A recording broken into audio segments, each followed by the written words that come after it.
Então, temos motivo de sobra para nos alegrar, porque ele morreu para que nós não morrêssemos mais. Então, vamos abrir a nossa Bíblia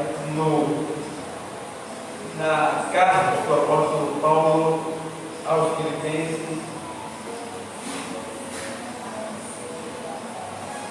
Aos Filipenses 2, texto bem conhecido nosso.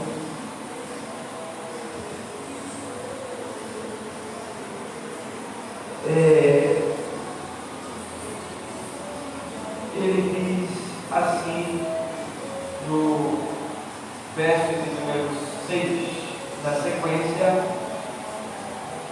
o apóstolo escreve à igreja de Filipos, igreja muito abençoada por Deus, que orgulhava o apóstolo Paulo. E nesse texto ele diz exatamente assim: que sendo em forma de Deus, não teve por usurpação ser igual a Deus, mas aniquilou-se a si mesmo, tomando a forma de servo, fazendo-se semelhante aos homens, e achado na forma de homem, humilhou-se a si mesmo, sendo obediente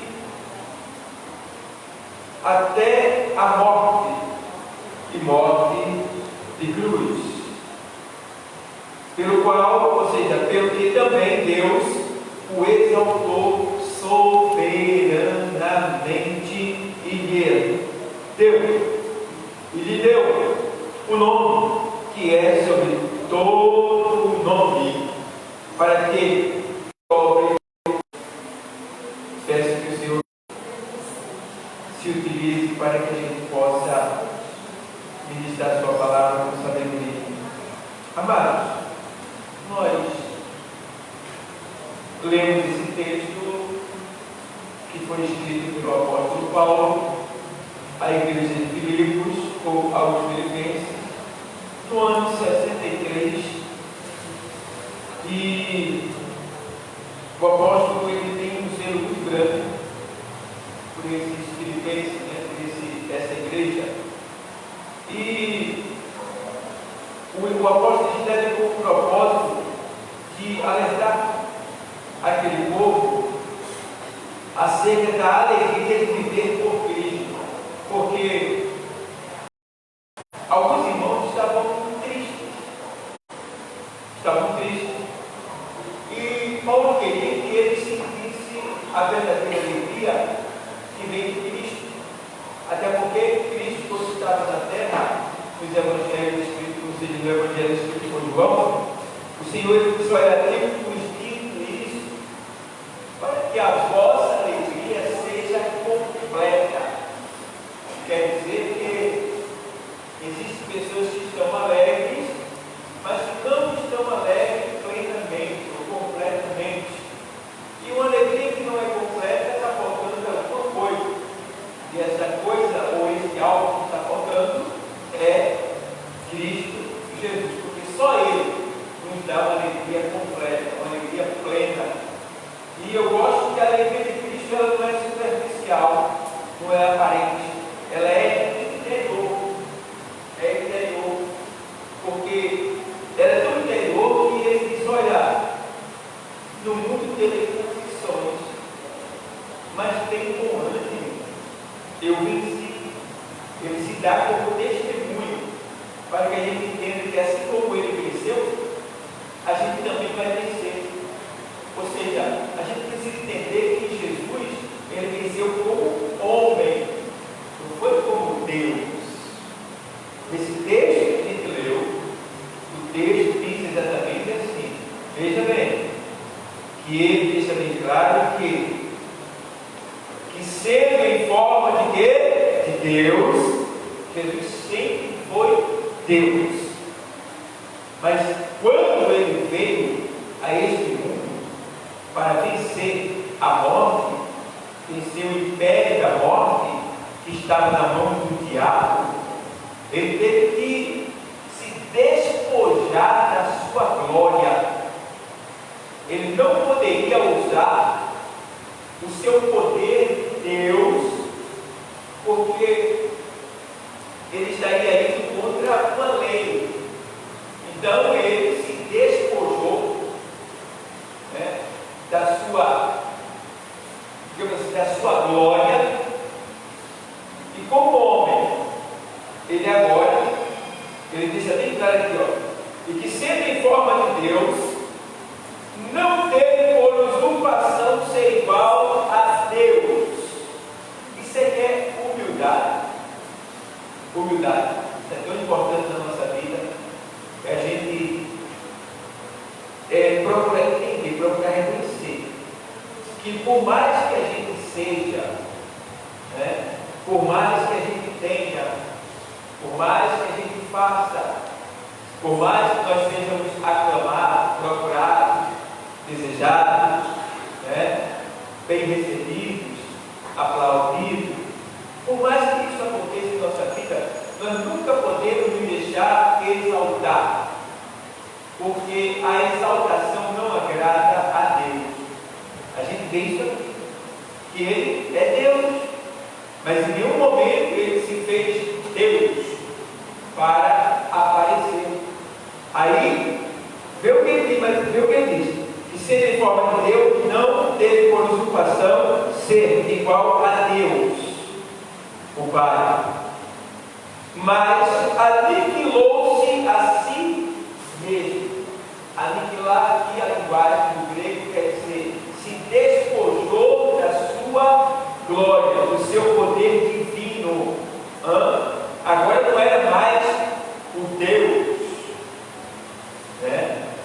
Entendendo, porém, que ele nunca deixou de ser, mas é como se eu estivesse dizendo assim para vocês: agora ele não vai usar o seu poder de Deus, mas sim usar, né, o seu privilégio que Deus lhe deu, que o Senhor lhe deu, se tornar um ser humano.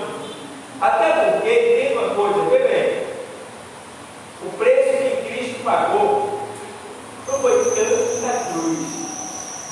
O preço que ele pagou foi o de se tornar ser humano. E esta transladação da palavra verbal de Deus para a encarnação de Deus, que é Jesus sofreu muito. E foi justamente na hora que ele entra no Getsemane que ele confessa que este momento seria o momento mais difícil dele em todo o tempo, em toda a eternidade, desde o princípio de todas as coisas. Esse seria o momento mais cruel e difícil para ele. Por quê? Existiam ali dois pontos. O primeiro ponto era que ele iria, agora, nesse momento, ele iria se separar do seu pai, coisa que nunca aconteceu. Ele sempre esteve ligado com seu pai, tá? E nunca se teve poder. Mas agora ele iria se desligar completamente e estar separado do pai, e aprovar o que todo ser humano que morre sem Deus prova: o desprezo, a dor, a angústia, a solidão, a humilhação, a dor.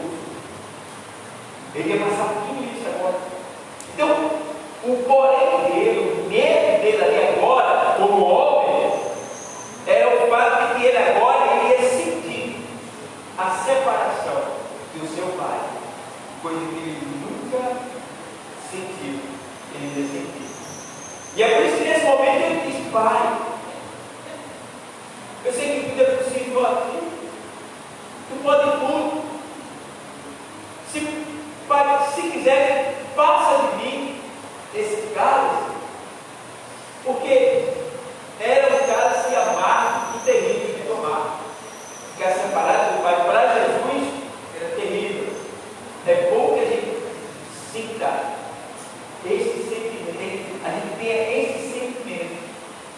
que Cristo teve. Porque aqui nesse texto também o apóstolo fala sobre essa questão do sentimento de Cristo Jesus, né? Ele fala sobre esse sentimento, que a gente possa sentir esse sentimento de que na hora em que a gente peca, a gente se afasta de Deus, a gente se separa de Deus. E veja o risco que a gente pode, por alguns momentos da nossa vida, em momentos de nossa vida, por exemplo, hoje, na vida de cada um de nós, aqui, teve momentos hoje em nossa vida que nós nos separamos de Deus, estivemos totalmente afastados dele. Eu não vou dizer que todos aqui passaram por isso, eu não sou Deus para dizer isso, mas que nós passamos por isso, muitos de nós aqui hoje passamos, com um pensamento perverso, um sentimento maligno, com uma ação, com um gesto, quem sabe com uma negligência. Isso caracterizou um pecado. E quando a gente peca, a Bíblia diz que o pecado faz separação entre Deus e o homem. Então, em diversos momentos de nossa vida, diariamente, nós nos afastamos de Cristo por comportamentos, pensamentos e palavras. Mas precisamos estar vigilantes para que isso não venha reinar ou prevalecer ou continuar em nossa vida, para que a gente não venha perder esse sentimento de amar a Cristo, esse sentimento de estar ligado com Deus, esse sentimento de afastamento, para que a gente não venha em nenhum momento relaxar e que a gente sinta sempre o desejo de estar ligado com Deus, para que a gente possa identificar quando a gente pecar e de imediato a gente pedir perdão, se arrepender verdadeiramente e se conectar com Ele constantemente, diariamente, em todo momento, para que de repente o que está prestes a acontecer, que é o arrebatamento, a gente não possa ser identificado na terra. Tanto importante que isso aconteça. E aí, Paulo escreve, deixando bem claro aqui, que a gente não negligencie esse sentimento que Cristo teve, sendo homem, sendo ser humano.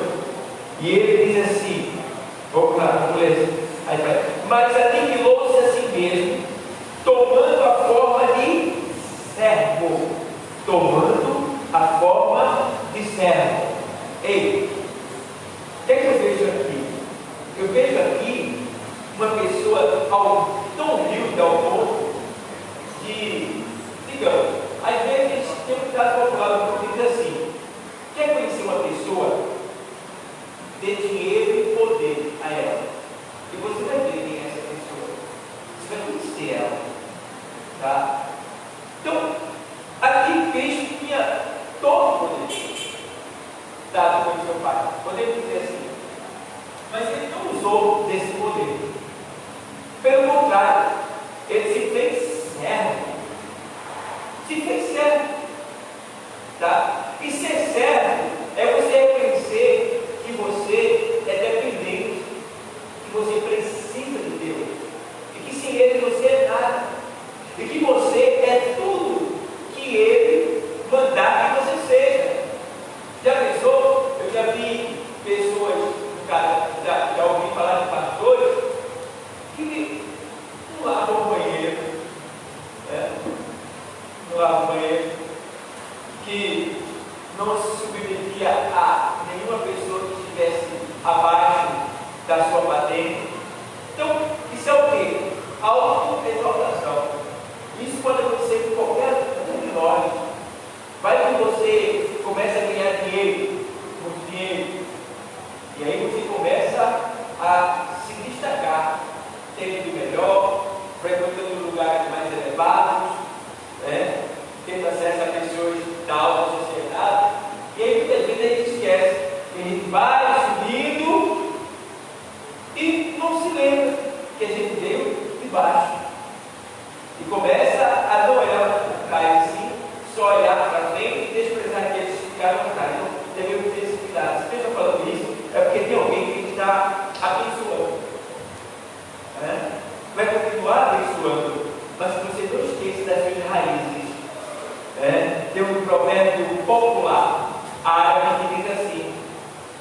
semeia flores quando fores subir, porque se tu voltares, tu acolherás.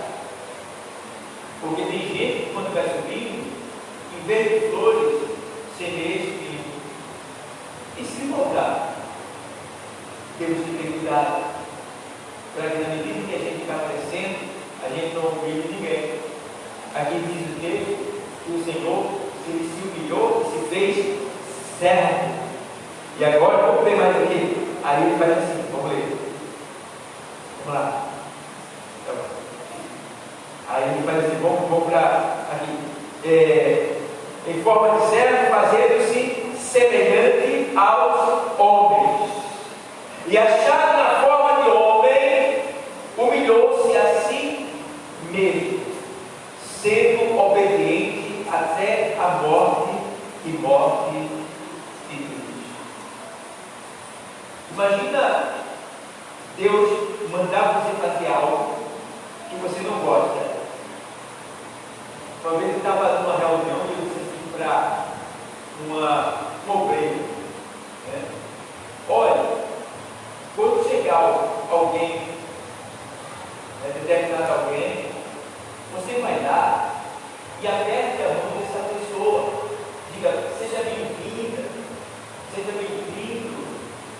E a pessoa disse assim, eu não vou não, eu não gosto de apertar a mão de ninguém.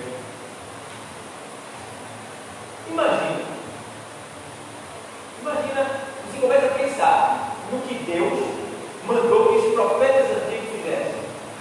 Imagina, disse para Osés, vai lá, pega uma prostituta do cabaré lá, e daí que do cabaré sou eu. Pega lá, uma prostituta lá do cabaré, e te casa com ela. Casa com ela. Vê só, que ridículo. Mas ele tem que obedecer a Deus. Tinha que obedecer a Deus.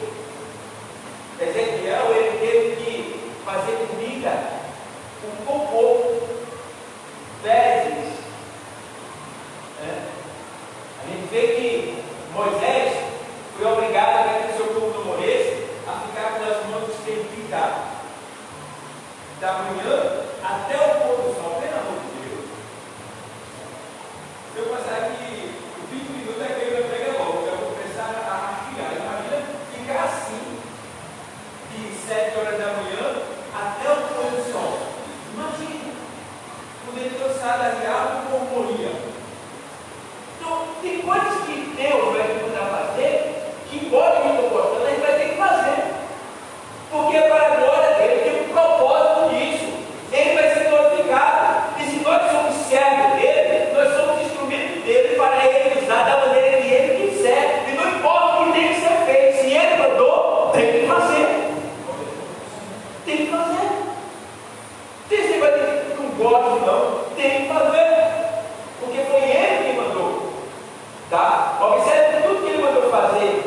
E para a gente ordenando cada coisa esquisita que ele mandou fazer. Observe que tudo isso teve um propósito divino. Foi para a glória dele. E não é diferente do dia de hoje. Deus também tem nos mandado fazer algo. E nós não podemos nos envergonhar de fazer aquilo que ele nos mandou fazer. Porque é para a sua glória. Para a sua glória. Então, a gente vê mais do que ele. Vamos lá. Aí ele faz assim, ó. Aí ele faz. E achado na forma de homem, humilhou-se a si mesmo, sendo obediente até a morte e morte de cruz. Veja, um homem ser morto, obediente até a morte de cruz, a pior morte que existia, os romanos eram especialistas em tortura. Quem era crucificado era tido como blasfemo, alguém que transgrediu a lei de Deus, ou seja, Jesus foi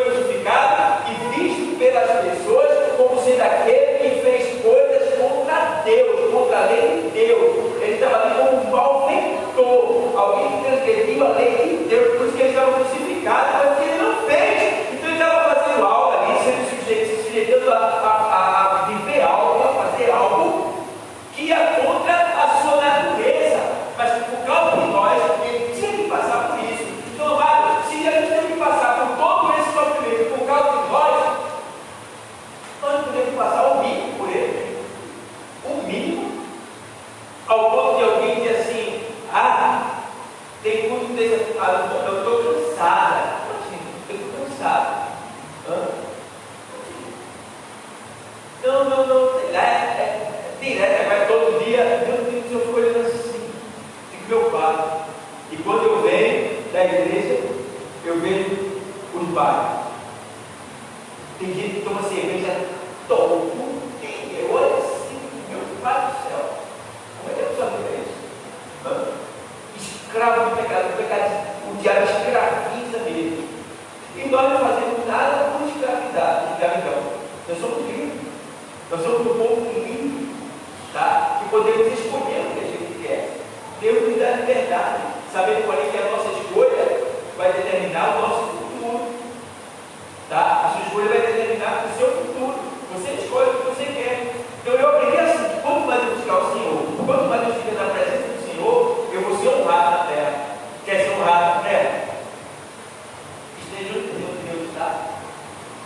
E qual é o lugar que ele aparece todos os dias para nos ensinar? Aqui nesse lugar. Ele diz assim em João 12, 26: se alguém me serve, siga-me, e onde eu estiver, ali estará também o meu servo. E se alguém me servir, meu Pai o honrará. Ele diz também em João 15:7: se vós estiverdes em mim, e as minhas palavras estiverem em vós, pedireis o que quiser e vos será feito. No 15:8 ele diz: nisto é glorificado meu Pai, que deis muitos frutos. Lá em Tiago 1:25, ele diz: olha, aquele pois que atenta para a lei perfeita da liberdade, e nisso persevera, não sendo ouvinte esquecido, mas fazedor da obra, esse tal prosperará nos seus feitos. Quer prosperar? Quer ter vitória? Esteja aqui, busque o Senhor, seja fazedor da obra e pode pedir que Deus vai assinar embaixo. Eu entendi. Aí uma vez eu estava questionando: eu já pedi coisas aqui que Deus me deu. Eu vi pessoas se cansarem de pedir algo aqui, pessoas que até estavam na igreja, muito na igreja, mas pediram e não receberam.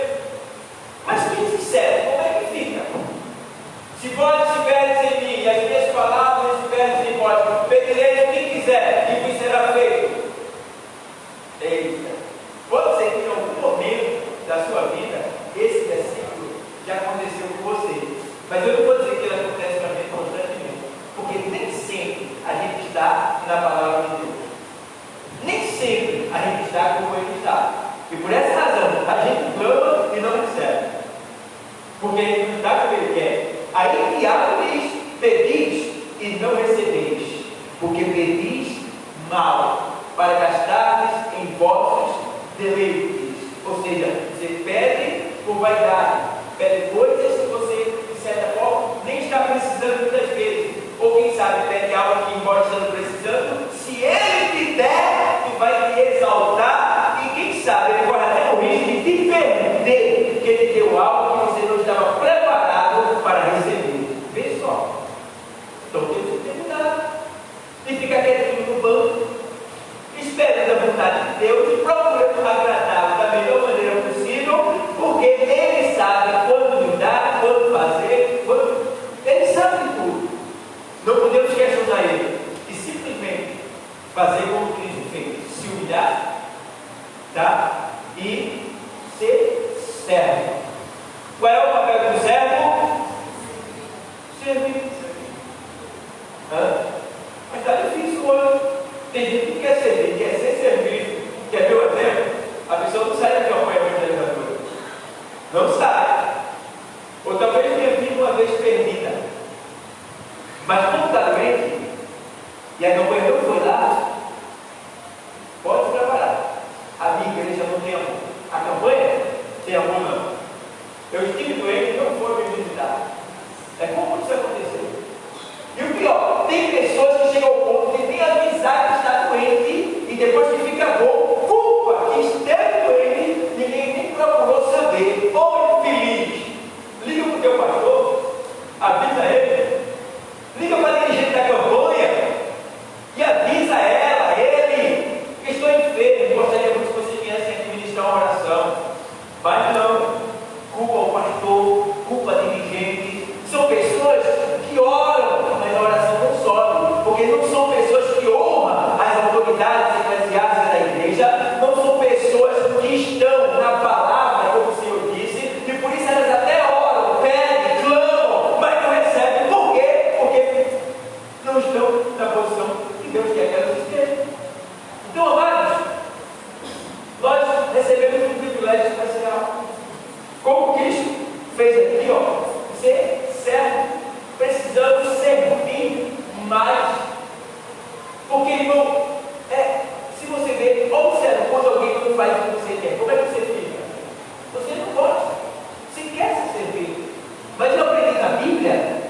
que diz assim o texto: aquilo que vós quereis, entra lá no Evangelho de Cru, aquilo que vós quereis que os homens vos façam, fazei vós primeiro.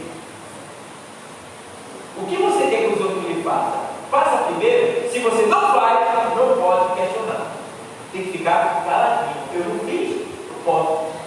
Certo? Então, é o que Paulo ensina. E aí a gente vê que o apóstolo, ou Paulo, escreve aos Filipenses, para que eles deviam ter alegria. A gente sabe que para a gente ter alegria completa, a gente tem que estar na palavra de Deus. Aí sim, nós vamos poder nos alegrar direto do nosso interior, porque Ele vai estar dentro de nós, provocando, né? Patrocinando esta alegria. E a gente vê aqui que o tema central de toda a Escritura Sagrada é quem? É Cristo Jesus, é a morte de Cristo, tá? A morte e ressurreição de Cristo. E a gente vê lá que em Gênesis 3:15, a gente vê que o Senhor, quando foi lá, depois da queda, depois do pecado do homem, Ele foi lá, e ali Ele fez promessa. Vamos ver aqui. E porém, inimizade entre ti e a mulher. Isso aqui é a sentença da serpente, tá? E entre a tua semente e a sua semente, esta te ferirá a cabeça, e tu lhe ferirás o calcanhar. O ferimento da cabeça mata, mas o ferimento do calcanhar não. Por isso que Jesus até morreu, mas não permaneceu morto, ele se levantou, ele ressuscitou. Tá? Agora, o diabo está sangrando até hoje. E não tem uva para ele, não tem restauração, não tem médico nenhum que possa curar o sangramento que está na cabeça. Porque esta semente, que é Jesus, a descendência da mulher, a semente da mulher, esta semente aqui, martelou a cabeça do diabo. E ele está por aí, com uma dor de cabeça muito grande. E ele sabe, e cada dia ele vai ter dor de cabeça dele, porque ele sabe que daqui a pouco ele vai para o inferno, ele vai para o lago de fogo. Agora vê bem, antes dele ir, ele quer descontar essa raiva, muito de nós. E por isso a gente precisa ter cuidado e vigilância. Porque ele nos conhece, ele viu. O diabo, ele conhece a nossa natureza. Tá? Então, quando o diabo olha para você, vê bem, ele não consegue ler o seu pensamento. Mas quando ele olha para você, nós somos uma usina elétrica. Nós somos uma usina elétrica. No mundo espiritual, o diabo olha para a gente, ele vê os raios magnéticos do nosso corpo, cérebro, tudo. Então o que é que ele entende? Ele é muito esperto, ele sabe de tudo na terra, o diabo. Então quando ele olha para você, de acordo com as ondas elétricas do teu corpo, ele entende o que você está sentindo, se é raiva ou se é alegria. Ele entende o que é que pode vir de você depois daqueles curtos, daqueles raios que ele está vendo, daquelas ações magnéticas que está ocorrendo no teu corpo, ele lê aquilo ali. É por isso que muitas vezes a pessoa diz assim: o diabo fez isso comigo, mudou isso na minha mente. Não, ele tem esse poder, porque a Bíblia diz que é de Deus, o maligno não me toca. Mas ele sabe, quando você está pronto para agir de tal maneira, aí ele provoca do outro lado, trazendo um vaso, trazendo alguma coisa que venha dele para incentivar que você faça aquilo que já no seu corpo está preparado para fazer. É ele que tem que vigiar. Tem que vigiar, porque para você andar em espírito, Gálatas 5:16. E não cumprirei a concupiscência da carne, que são os desejos que surgem da carne. Aí ele diz: porque a carne e o espírito militam um contra o outro para não fazer o que quereis. Mas se sou guiado pelo espírito, não está debaixo da lei, mas debaixo da graça, da lei divina, do Espírito de Deus. Então ele precisa estar vigilando atento, para a gente não reagir de maneira tal que a gente venha causar prejuízo. Isso é psicologia, tá? Para que a gente não venha de alguma maneira provocar um acidente, causar um dano na nossa volta, fazendo com que pessoas com ódio, com raiva da gente, a gente também sinta sentimentos perversos, né? Mágoa, amargura. Aí Paulo diz lá em Efésios 4:29 na sequência: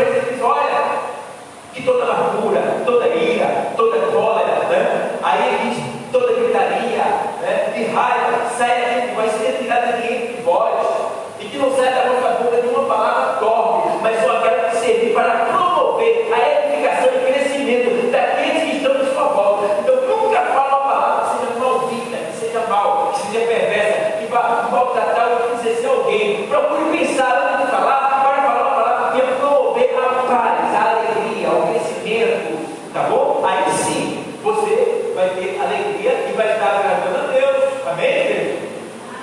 Não sei se vocês estão entendendo bem, mas eu estou tentando ser o mais explícito possível com a palavra. Então veja bem, aí ele faz aqui a promessa de Deus é que a mulher iria nascer um descendente, que iria realmente vencer o diabo. E agora, não aqui, agora o Senhor, ele faz o quê? Ele pega e vai agora começar a trabalhar para que esse descendente ele venha a nascer, para que o projeto de Deus possa acontecer, possa se cumprir na terra. Então, de lá para cá, o diabo agora ele vai começar a vigiar. Todo mundo que nascer, né? Todo homem que nascer, o diabo vai ficar ligado. Quando assim um homem que começava a andar com bondade, coisas boas, ele ficava ligado. Porque ele sabia que se vinha de Deus tem que ser bom. E se é bom, agrada a Deus, tem a oportunidade de destruir. Aí o primeiro que aconteceu foi o quê? Abel, um jovem bom. Deus recebeu o seu sacrifício. O diabo foi lá e pegou Caim, não, vou matar. Botou o sentimento de inveja e matou o seu irmão.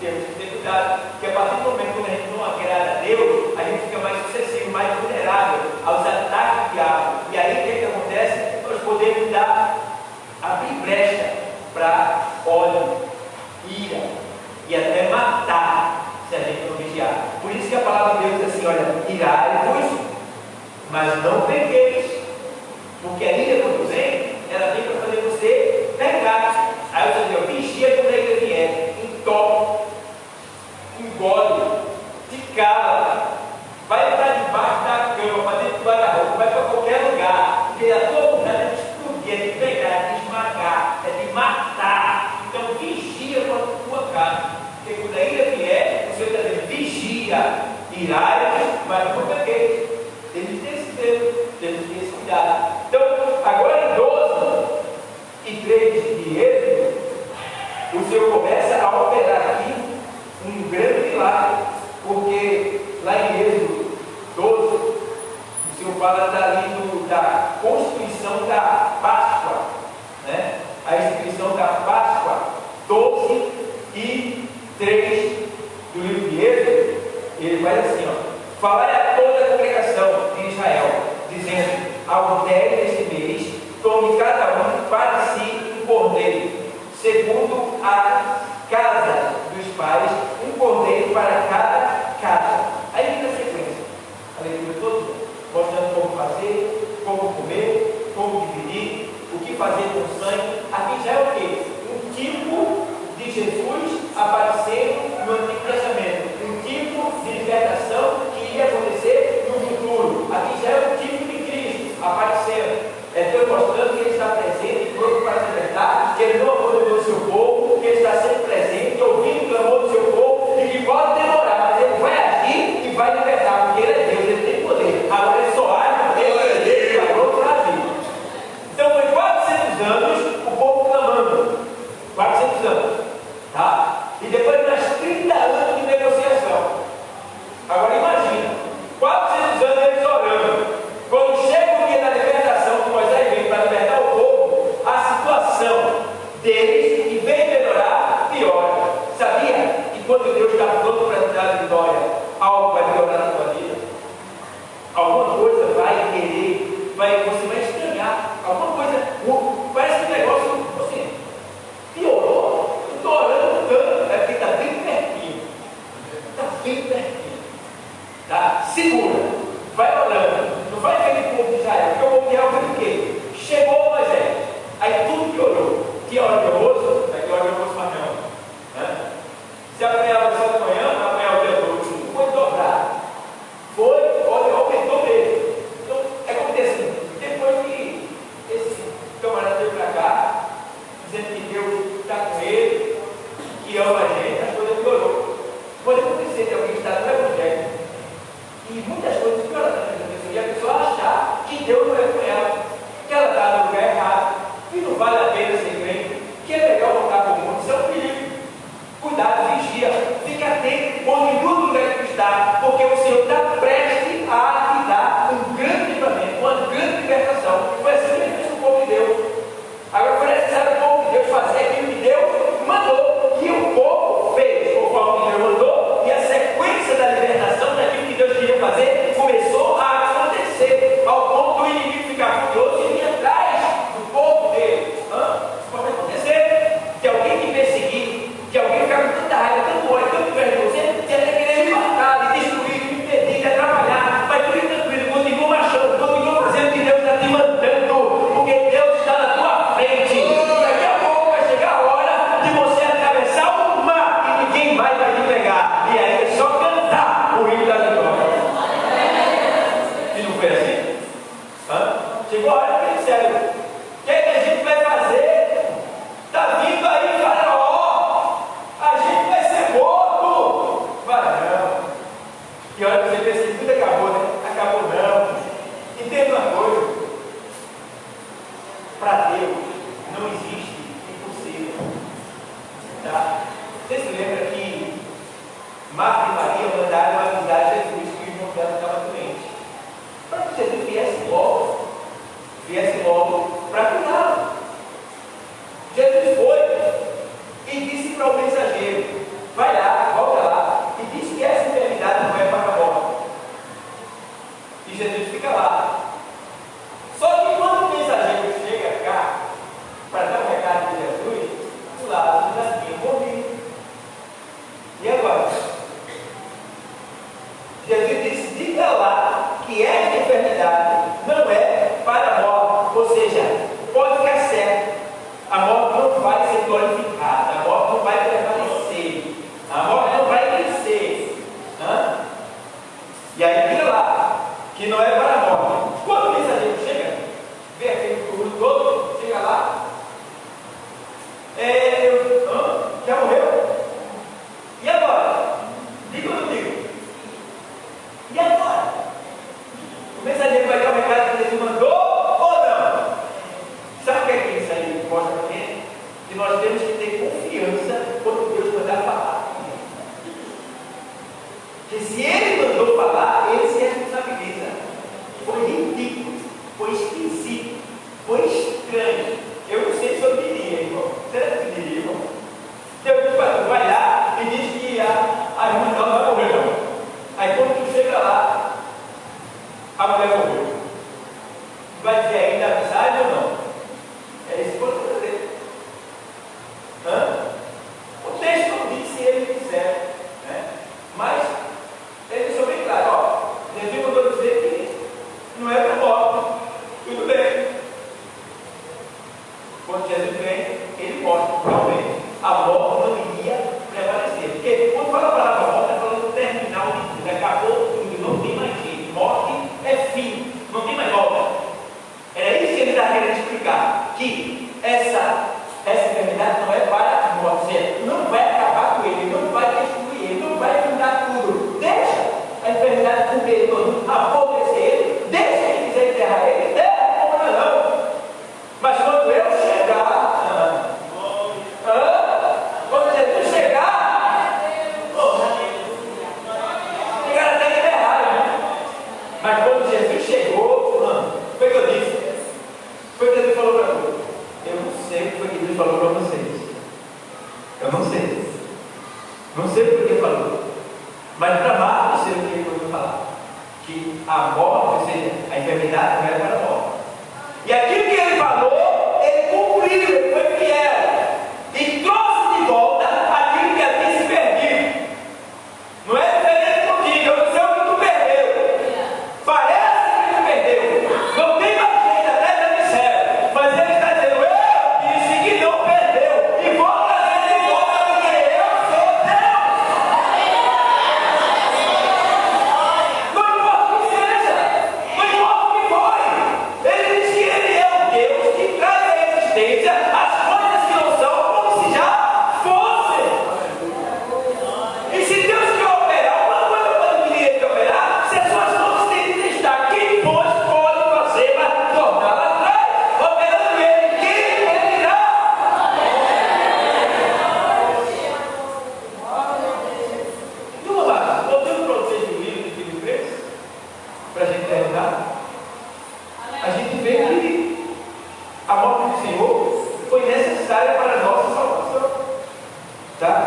E também a gente vê que ela efetua a propiciação de todo pecado. Em João, na primeira epístola de João 2:2, para a gente terminando, primeira de João 2:2, o texto diz assim, eu vou ler para você, 2:2. E ele é a propiciação pelos nossos pecados. O que é propiciação? É o ato ou efeito para aplacar a ira de Deus. Ei, se não fosse a propiciação, o ato feito por Jesus Cristo para aplacar a ira de Deus, nós não estaríamos aqui. Eu acho interessante, é quando ele grita, pá! Não precisava gritar, Deus levou. E ele estava mandando muito grande. Por que ele gritou? Porque ele gritou. Mas ele sentia ainda. Sentia que em virtude do pecado do que estava acontecendo, ele agora tem que aplacar. Aplacar quer dizer segurar a ira de Deus como ser humano. Então é Jesus que segura toda a ira. Porque, olha irmão, Deus está irado com essa terra. Deus já não acabou com tudo mesmo, porque ele tem uma promessa. A promessa dele se chama Jesus. E Jesus é aquele que veio restaurar o homem a Deus. Ligado ao homem a Deus. Aí Deus está se segurando. Até tirar o seu povo da terra. E esse povo somos nós. E é por isso que nós estamos aqui. Para nos renovar com o seu sangue e com a sua carne. Para estarmos preparados. Para gritar que ele morreu, mas ressuscitou. E agora já está voltando para nos buscar. E tem vaga para quem quiser ir. É só aceitar Jesus como Salvador e a sua vida vai mudar. Amém, igreja? Deus continue abençoando a todos. Venha.